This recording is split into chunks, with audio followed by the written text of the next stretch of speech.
آپ کسی بچے کو تھوڑے سے پیسے دیں اور کہیں جا کے اس کی آئس کریم کھا لو، اور وہ جا کے برباد کر دے، وہ پیسہ آئس کریم نہ کھائے، برباد کر دے، برباد کر دے تو سزا کا تو مستحق ہے، لیکن اگر جو آپ نے کہا تھا کہ لے جاؤ اس کی آئس کریم کھا لو، آئس کریم ہی کھا لے تو کیا مزید انعام کا مستحق ہے؟ نہیں ہے نا۔ جس میں جو صلاحیت ہے وہ اپنی صلاحیت پوری کر دے، اپنا کام پورا کر دے تو مزید انعام کا مستحق نہیں ہے۔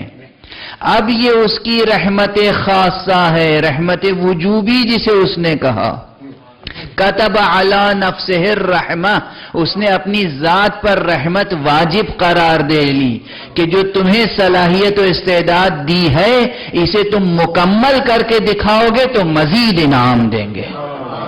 اللہ اکبر، اللہ اکبر، کیا لطف ہے، کیا کرم ہے۔